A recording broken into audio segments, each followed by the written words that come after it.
Swayam Prabha. Digital India. Educated India.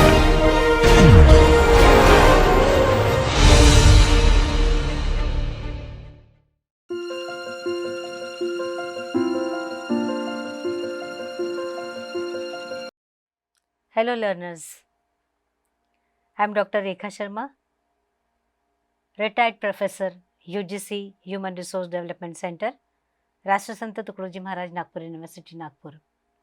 In this video, you will study gelatinization. Now, objectives of this module are: after learning this module, the learners will be able to explain the structure of starch. They will be able to differentiate between amylose and amylopectin. The learners will be able to describe the process of gelatinization and will be able to discuss the factors affecting gelatinization. Now, what is gelatinization?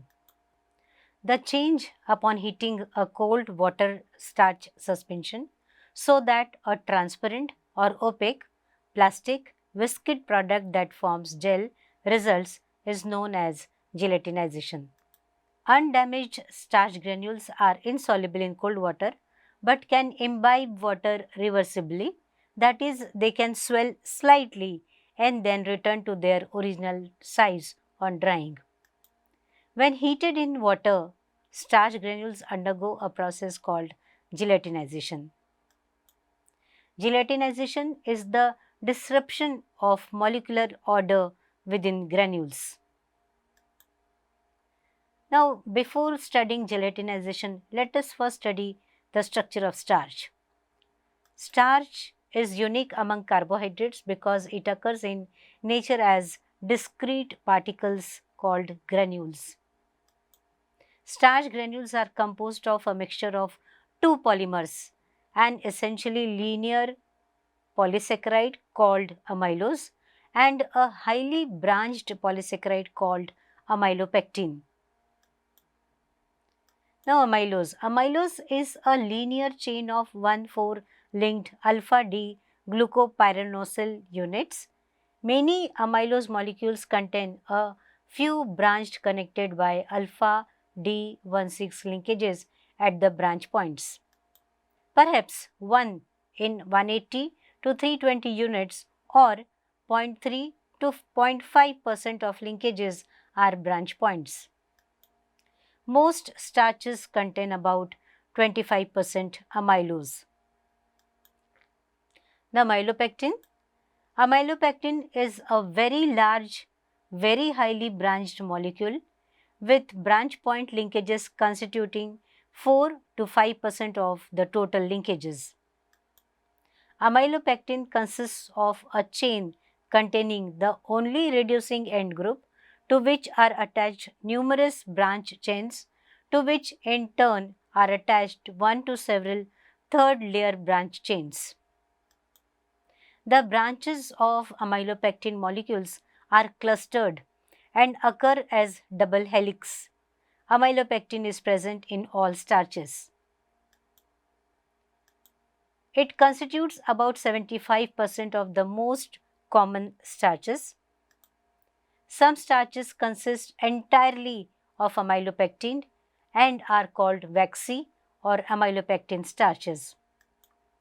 Waxy corn or waxy maize, the first grain recognized as one in which the starch consists only of amylopectin, is so termed because when the kernel is cut, the new surface has a vitreous or waxy appearance. Now, the process of gelatinization. When starch is mixed with cold water, no apparent change occurs, but when the water is heated, the viscosity of the mixture increases, and if the concentration of the starch is sufficiently great, a gel is formed. If the starch suspension does not gel at the elevated temperature, it will when the mixture is cooled. This process is called the gelatinization of starch.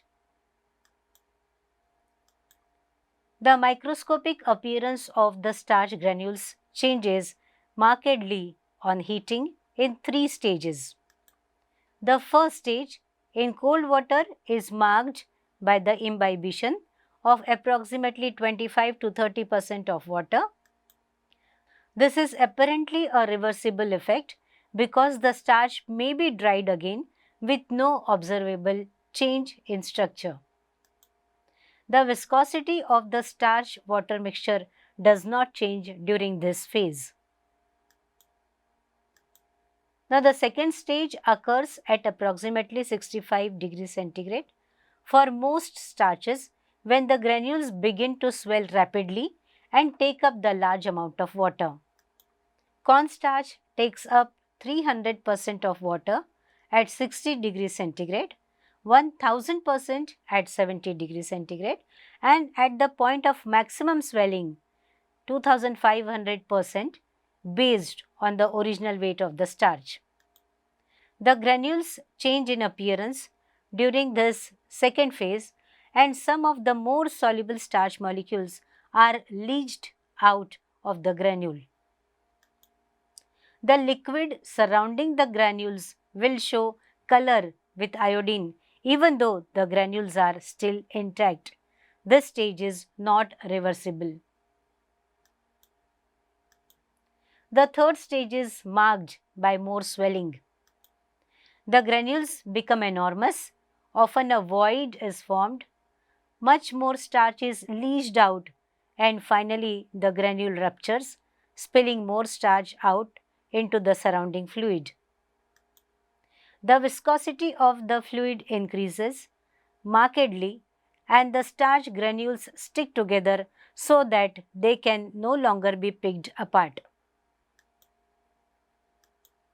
The swelling of starch, particularly amylose, which results in an increase in viscosity of a starch water mixture and the formation under proper conditions of a gel, is now believed to occur through the binding of water.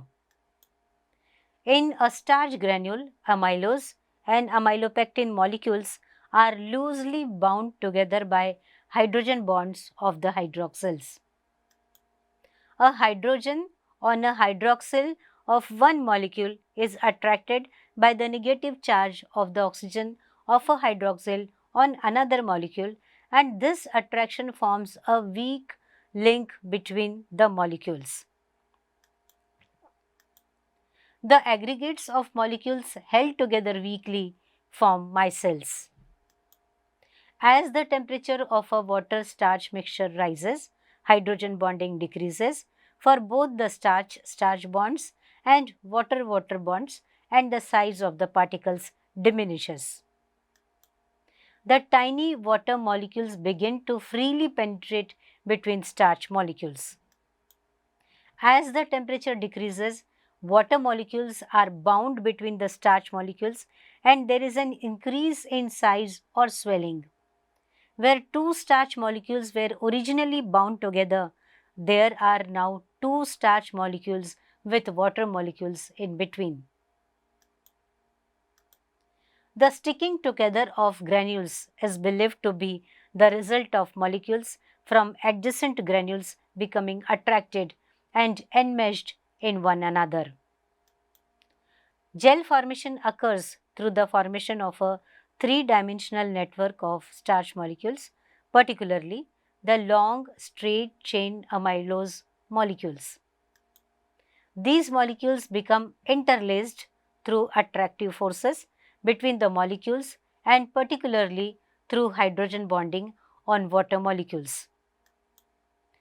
Highly branched glycogen does not form gels or crystals, and gel formation in starch is consequently believed to be primarily the function of amylose rather than amylopectin. Starch gels are readily cut by shearing forces and reduced to liquid. They are consequently called thixotropic gels. This phenomena is often important in food preparation since stirring disrupts the gel. On standing, the gel forms again. On aging, most starch gels show marked syneresis or whipping, in which the water gradually passes out of the interstices of the gel. Another process also occurs both in gels and in viscous but still liquid dispersions. Part of the starch aggregates and forms microcrystals that precipitate. This is called the retrogradation of starch. Thus, most starch dispersions which have stood for several days or weeks contain a deposit at the bottom of the vessel. The process also occurs in gels and is believed to be one of the important factors in the staling of bread. Now, factors affecting gelatinization. Gelatinization occurs and extends over a wide range of temperatures.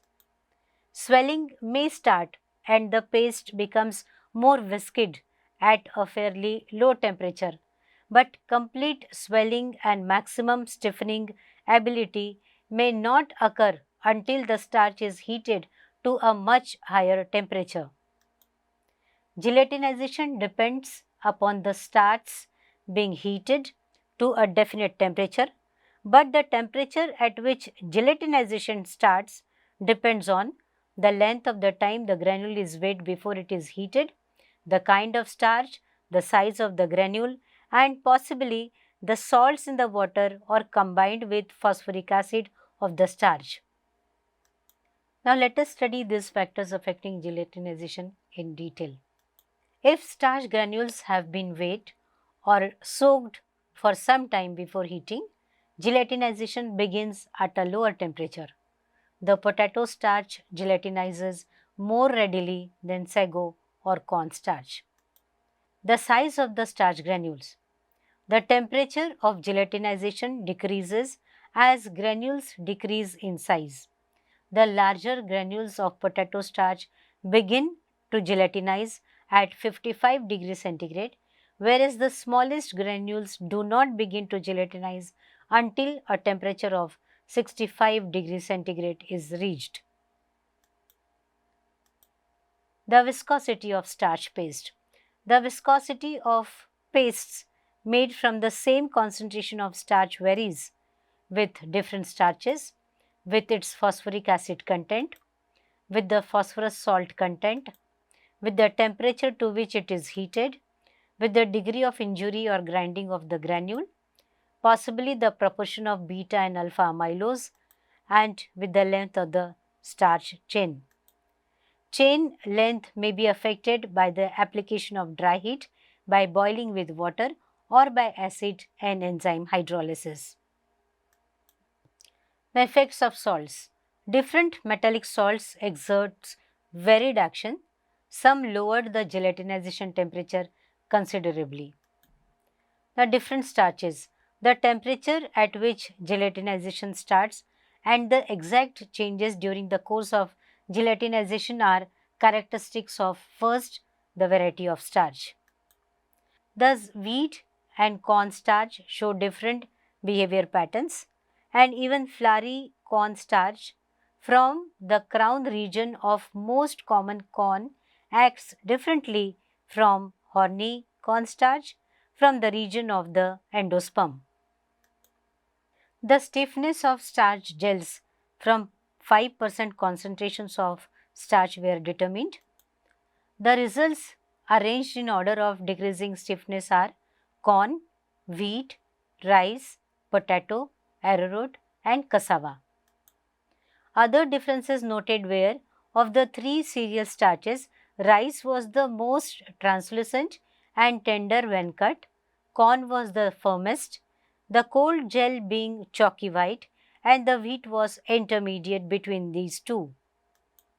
For the other starches, the potato paste was ropey and too gummy to leave the mold, so that it gave a poorly formed gel. Although quite transparent, arrowroot gave a still softer and more transparent gel, and cassava starch gave only a viscous fluid. It was necessary to heat the gels to 90 degrees centigrade for maximum stiffening, but heating any one starch to 90, 95, 99.5 degrees centigrade gave gels indistinguishable from each other. Phosphoric acid. The viscosity of starch paste could be reduced in two ways. First, by removing the phosphoric acid, and second, by reducing the size of the molecule. In general, smaller granules gave richer or stiffer pastes rather than large granules, which may be due to the relatively higher phosphorus content of the smaller granules. Now, phosphorus salt content. The solutions of various amylophosphoric acid salts not only gave pastes with differences in viscosity but also affected other properties. Thus, copper and iron amylophosphate paste separated badly. The calcium amylophosphate tasted like chalk. Magnesium and ammonium caused a slight burning and pricking sensation on the tongue, respectively, and sodium and potassium were reminiscent of wheat flour. Now, temperature to which starch is heated. Although the starch may swell to a certain extent at lower temperatures, it may not reach its maximum stiffening power until a higher temperature is reached. Woodruff and Weber have shown that a 5% wheat starch paste must be heated to at least 90 degrees centigrade before the resulting gels will form moldable gels, such as would be served for puddings. Furthermore, rapid heating to this temperature gave a better formed gel than did slow heating. But temperatures of 95 degrees centigrade or above gave the firmest gels obtained with this concentration. For cornstarch paste, the maximum viscosity is achieved at 91 degrees centigrade, but the maximum swelling of some cornstarch pastes does not occur until a temperature of 100 degrees centigrade is reached. Now, next factor is degree of grinding. The capacity of a starch to form paste decreases with continued grinding of the starch, and the grinding also peptizes the starch to such an extent that it can pass through ultrafilters. The next factor is the proportion of alpha and beta amylose. Paste formation depends on having a proper balance between the tendency to associate and to hydrate. Now, the length of starch chain. Natural starches contain chains of varying lengths, and it may be that the average chain length is greater for some species of starches than for others. Dextrins have shorter chain lengths than starch, and they have little or no paste forming properties. When starch is dextrinized by heat or broken into shorter chain lengths by hydrolysis, either by diastase, acid or other means, the stiffening power is decreased. Thus, more of browned flour is required for thickening gravies and sauces than of unbrowned flour. The next factor is acid. When starch pastes are treated with acid, hydrolysis of the glucoside linkages takes place and shortening of the molecular chain occurs. Hydrolysis with acid is more rapid as the temperature increases, which gives an explanation for adding lemon juice to the partially cooled gel of water, cornstarch, sugar and egg yolk. Hydrolysis is also speeded by increasing the concentration of the acid. Boiling and enzyme hydrolysis. Hydrolysis is also brought about by diastatic enzymes and by boiling with water, the last more rapidly under pressure at temperatures above boiling. Now, the next factor is sugar and starch. The pastes made from 5 grams of corn, wheat, rice, potato, arrowroot or cassava starch at 95 grams of water require heating to 90 degrees centigrade or higher before the cooled gels were strong enough to retain the shape of a mold. The effect of stirring. Most suspensions of starch granules are stirred while being heated to prevent the granules from settling to the bottom of the container. By the time peak viscosity is reached, some granules have been broken by stirring. With continued stirring, more granules rupture and fragment, causing a further decrease in viscosity. The apparent temperature of initial gelatinization and the range over which gelatinization occurs depends on the method of measurement and on the starch, water ratio, granule type, and the degree of heterogeneity within the granule population under observation. Now, let us summarize. Starch granules are made up of amylose and or amylopectin molecules arranged radially. They contain both crystalline and non-crystalline regions in alternating layers. The change upon heating a cold water starch suspension so that a transparent or opaque plastic viscid product that forms gel results is known as gelatinization. Gelatinization depends upon the starch being heated to a definite temperature, but the temperature at which gelatinization starts depends upon the length of time the granule is wet before it is heated, the kind of starch, the size of the granule, and possibly the salts in water or combined with phosphoric acid of the starch. The other factors which affect the gelatinization are the viscosity of starch pastes, different starches, temperature to which starch is heated, degree of grinding, the proportion of alpha and beta amylose, length of the starch chain, acid, boiling and enzyme hydrolysis, sugar and starch, and effect of stirring. These are the references. With this, we have come to an end of the lecture on gelatinization. Thank you.